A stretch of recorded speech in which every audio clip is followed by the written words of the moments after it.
News 18 પર બોલ્યા જગદીશ ઠાકોર। ચૂંટણીલક્ષી રાજકારણથી દૂર રહેવાનો નિર્ણય પર તેઓ બોલ્યા છે, હું રાજકીય સંન્યાસ નથી લઈ રહ્યો, હું ચૂંટણી નહીં લડું પણ રાજકીય રીતે સક્રિય રહીશ તેવું કહ્યું છે। નવા લોકોને તક આપવા નિર્ણય લીધો છે। નવા લોકોને રાજકારણમાં લાવવાની જવાબદારી અને સિનિયરો હટે તો જ નવા લોકોને તક મળે।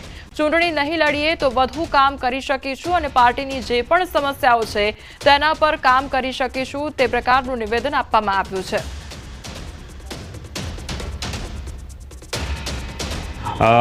ઠાકોર સાહેબ, ગઈકાલની જન આક્રોશ સભા, એ સભાની અંદર આપે આપના તમામ મંચ ઉપર જે દિગ્ગજ નેતાઓ પણ હાજર હતા, આપના પ્રભારી પણ હાજર હતા, પ્રદેશ પ્રમુખ હાજર હતા, તમામની સામે અને કાર્યકર્તાઓની સામે વાત કરી કે હવે હું ચૂંટણી નહીં લડું, ચૂંટણી મારે નથી લડવી, મારા સમાજને એક કરવા માટે। કેમ આ પ્રકારનું નિવેદન જગદીશ ઠાકોરને આપવું પડ્યું કે ચૂંટણી તેઓ નહીં લડે? પ્રણવભાઈ, બે બાબતો છે। એક તો મેં લોકસભા પહેલાં હું આજીવન કોઈ પણ ચૂંટણી નહીં લડું એવી જાહેરાત કરી હતી। એના ભાગરૂપે અમે બનાસકાંઠા અને પાટણમાં કોંગ્રેસના સિંગલ ઉમેદવાર કરી શક્યા। બધાને એક કરવાના કારણે અમે બનાસકાંઠા જીત્યા અને પાટણ થોડાક મતો માટે અમે હારી ગયા।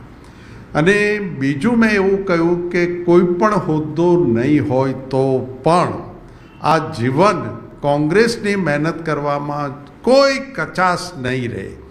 મેં રાજકીય ક્ષેત્ર સંન્યાસ લેવાની કોઈ જગ્યાએ વાત નથી કરી। કોંગ્રેસમાં માત્ર હોદ્દો હોય ત્યારે જ સક્રિય ન રહેવાય। અને રાહુલજી જ્યારે નવા લોકોને લાવવાની જવાબદારી અમારા જેવા સિનિયરો ઉપર મૂકતા હોય ત્યારે અમારી જવાબદારી છે નવા લોકોને લાવવાના, એને તૈયાર કરવાના, તૈયાર કરીને એને ચૂંટણીઓ લડાવવાની અને ગુજરાતની કોંગ્રેસની ધુરા નવા લોકોને ટ્રેન કરીને અમે સોંપીએ એ અમારી જવાબદારી છે। એટલે એના ભાગરૂપે મેં આ વાત કરી હતી। આપે બરાબર વાત કરી કે ઠાકોર સમાજની એકતા માટે અમે લોકસભા પહેલાં મારા ફાર્મ ઉપર 3 થી 4 વખત અમે સમાજના 15-20 લોકોને બોલાવ્યા કે શું પરિસ્થિતિ છે। ત્યારે બધા ચિંતિત હતા કે જગદીશભાઈ, ચૂંટણીઓ લડવી આપણા બધાના માટે ખૂબ અઘરી બની ગઈ છે। ત્યારે મેં કહ્યું કે જે કોંગ્રેસમાં છે એ ઠાકોર આગેવાનો આપણે એક થઈ શકીએ। ત્યારે બધાનો એક સૂર નીકળ્યો અને સૂર નીકળ્યો ત્યારે મેં જાહેરાત કરી કે હું આ જીવન કોઈ પણ ચૂંટણી નહીં લડું। પણ એવું ના થાય કે જગદીશ ઠાકોર ચૂંટણી લડે તો આસપાસની જે વિધાનસભા હોય કે લોકસભા હોય તેની અસર ચોક્કસપણે જોવા મળે કે તમારા પૂર્વમાં પણ ઘણા જે દિગ્ગજ નેતાઓ છે ચૂંટણી લડતા હોય છે અને કહેવાતું છે કે આસપાસની સીટો છે તેની અસર થતી હોય છે। જો ચૂંટણી ન લડો તમે તો આસપાસની સીટો ઉપર એની અસર નેગેટિવ ના પડે? બે બાબતો છે કે એક તો જ્યારે ચૂંટણી લડીએ છીએ ત્યારે જેટલા સિનિયર લીડર છે એને ત્યાં ભારતીય જનતા પાર્ટીનો એક મોટો દબાવ રહે છે।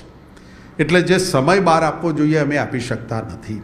અને જ્યારે આટલા ખરાબ પરિણામો આવ્યા છે ત્યારે અમારી જવાબદારી બને કે અમે એક જગ્યાએ ચૂંટણી લડીને જીતીએ એના કરતાં ફ્રી હોઈએ। ડેમેજ કંટ્રોલ કરવાની જે અમારી પરિસ્થિતિ છે, ઉમેદવારોના ફોર્મ ભર્યા પછી જે અપક્ષો લડે છે એમાં અમે પહોંચી નથી વળતા, એ અમારે જાહેરમાં સ્વીકારવું પડે। અને બીજું કે નાના મોટા જે પ્રશ્નો ઊભા થાય છે ઉમેદવાર ડિક્લેર થયા પછી એનું મિકેનિઝમ કરવામાં મેં છેલ્લા 20 વર્ષથી કોંગ્રેસમાં જોયું છે કે એમાં ક્યાંક ને ક્યાંક અમારી ત્રુટિ રહે છે। હું ચોક્કસ એવું માનું કે અમારા જેવા 2-5 લોકો ચૂંટણી ન લડે અને જો આ પ્રક્રિયાને અમે સુપેરું સંભાળી શકીએ તો કોંગ્રેસને ખૂબ મોટો ફાયદો થયો છે। ઝેરી સિરપકાંડ મામલે કેમિસ્ટ એસોસિએશનના પ્રમુખનું નિવેદન સામે આવ્યું છે। દવાના વેચાણ માટે સરકાર દ્વારા બહાર પાડેલા જાહેરનામાનો અમલ થવો જોઈએ જેથી રાજ્યમાં આવી ઘટના ન બને તેવું કહેવામાં આવ્યું છે। એ ગુજરાતની 2 ફેક્ટરીઓમાંથી આ દવાઓનો જથ્થો ત્યાં આગળ સપ્લાય થયેલો હતો। એનું ઓલરેડી સરકારે એક નોટિફિકેશન જારી કરી તાત્કાલિક અસરથી એ દવાઓ ન વેચવા માટે ફેડરેશન દ્વારા આપ સૌ કેમિસ્ટ મિત્રોને એક વોટ્સએપ દ્વારા મેસેજ તમારા ઝોન, જિલ્લા વાઇઝ, તાલુકા વાઇઝ દરેકને મોકલાયો છે, તો નાનામાં નાના કેમિસ્ટ સુધી આ સમાચાર પહોંચે। દાહોદમાં દિવાળીના પર્વને લઈને ફૂડ વિભાગ એક્શન મોડમાં આવી ગયું છે। ડેરી, સ્વીટ માર્ટ, ફરસાણ સહિતની દુકાનોમાં દરોડા પાડવામાં આવ્યા છે તો દૂધ, પનીર, માવા સહિતની વાનગીઓની તપાસ હાથ ધરવામાં આવી છે। ફૂડ વિભાગે સેમ્પલ લઈ તપાસ માટે મોકલાયા છે તો ફૂડ વિભાગની કાર્યવાહીથી ભેળસેળિયાઓમાં હવે ફફડાટ વ્યાપ્યો છે।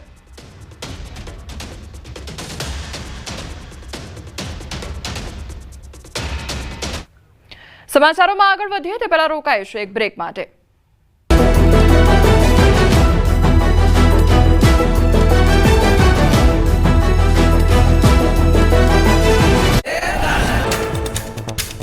દરિયામાં જ સગેવગે થઈ જશે શક્તિ વાવાઝોડું। શક્તિ વાવાઝોડું નબળું પડી ડીપ ડિપ્રેશન બની જશે। દરિયામાં એક જગ્યાએ થંભી ગયું વાવાઝોડું। પવનની ગતિ ઘટીને 80 કિલોમીટર પ્રતિ કલાક થઈ। પૂર્વ દક્ષિણ પૂર્વમાં ખૂબ ધીમે આગળ વધશે શક્તિ વાવાઝોડું।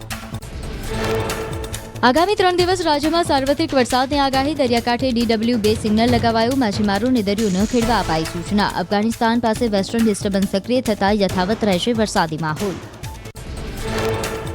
શક્તિ વાવાઝોડાએ પલટી મારી ગુજરાત તરફના દરિયામાં 6 કલાકમાં 120 ડિગ્રી વળાંક લીધો। જોકે ગંભીર વાવાઝોડામાંથી નબળું પડ્યું। પવનની ગતિ ઘટીને અંદાજે 93 કિલોમીટર થઈ।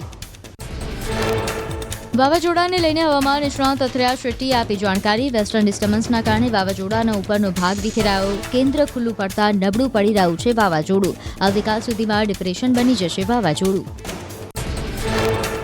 બુધવાર સુધીમાં દરિયામાં વિખેરાઈ જશે વાવાઝોડું। દરિયાકાંઠે વાવાઝોડું ટકરાવવાનો કોઈ ખતરો નહીં। બુધવાર સુધી વાવાઝોડાના ભેજથી ગુજરાત અને મહારાષ્ટ્રમાં વરસાદની આગાહી। શક્તિ બાદ નવેમ્બરમાં પણ પડશે વાવાઝોડાનો માર। આગાહીકાર અંબાલાલે કરી નવેમ્બર ડિસેમ્બર મહિનાને લઈને આગાહી। 18 નવેમ્બર બાદ બંગાળ ઉપસાગરમાં વાવાઝોડા બનશે। 18 નવેમ્બરથી ડિસેમ્બર પ્રારંભ સુધી વાતાવરણમાં પલટો રહેશે। નવસારીમાં વાવાઝોડાના ખોફનાક લાઈવ દ્રશ્યો સામે આવ્યા। ચીખલી તાલુકાના તલાલચોરા ગામનો ભયાવહ નજારો સીસીટીવીમાં કેદ। એક સપ્તાહ પહેલા આવેલા વાવાઝોડાના સીસીટીવી આવ્યા સામે। ચીખલી અને વાંસદા તાલુકાના 1000થી વધુ ઘર અને ખેતરોમાં વેર્યો હતો ભારે વિનાશ। 5 મિનિટના વાવાઝોડાએ 20થી વધુ ગામોમાં મચાવી હતી તબાહી। વાવાઝોડાની વિનાશ લીલાથી ખેડૂતોની સ્થિતિ કફોડી બની। શક્તિ વાવાઝોડું દરિયામાં નબળું પડ્યું હોવા છતાં તંત્ર સતર્ક। જામનગરના બેડી બંદર અને રોઝી બંદરે 3 નંબરનું સિગ્નલ લગાવાયું। માછીમારોને દરિયામાં ન જવા સૂચના। તમામ અધિકારીઓ કર્મચારીઓની રજા કરાઈ રદ। પોરબંદરના દરિયામાં કરંટ જોવા મળ્યો। દરિયામાં મોજા ઉછળતા જોવા મળ્યા। બંદર પર 3 નંબરનું સિગ્નલ યથાવત। માછીમારોને દરિયામાં ન જવા માટે અપાઈ સૂચના। સોમનાથ દરિયામાં જોવા મળી શક્તિ વાવાઝોડાની અસર। દરિયામાં અનુભવાયો ભારે કરંટ। ઊંચા મોજા ઉછળ્યા। વાવાઝોડું ફંટાયા બાદ તેની અસર સૌરાષ્ટ્રના દરિયા કિનારે દેખાશે। હળવા મધ્યમ વરસાદી ઝાપટાની શક્યતા। ઝાલાવાડમાં પણ વરસાદી માહોલ રહ્યો। સુરેન્દ્રનગરના લીંબડી અને ચૂડા તાલુકામાં વરસ્યો વરસાદ। લીંબડી અને ચૂડા શહેરી વિસ્તારો સહિત આસપાસના ગામડાઓમાં વરસાદ। ખેડૂતોના ઊભા પાક પર ખતરો મંડરાયો। દિવસભરના ઉકળાટ બાદ અંબાજીમાં ધોધમાર વરસાદ ખાબક્યો। પવન સાથે વરસાદને લઈ વાતાવરણમાં પ્રસરી ઠંડક। વરસાદી માહોલથી ખેડૂતોના પાકને નુકસાનની ભીતિ। માર્કેટ યાર્ડમાં જણસી ન લાવવા પણ ખેડૂતોને સૂચના અપાઈ।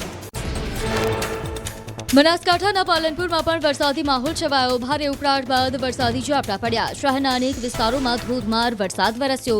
અચાનક શરૂ થયેલા ધોધમાર વરસાદથી જનજીવન પ્રભાવિત। બનાસકાંઠા જિલ્લામાં વરસાદી માહોલ છવાયો। કાંકરેજ સહિત ઓગળ પંથકમાં વરસાદી ઝાપટાથી વાતાવરણ ઠંડુગાર। આકોલી, થરા, ઉમરી, રતનપુરા સહિતના ગામોમાં વરસ્યો વરસાદ।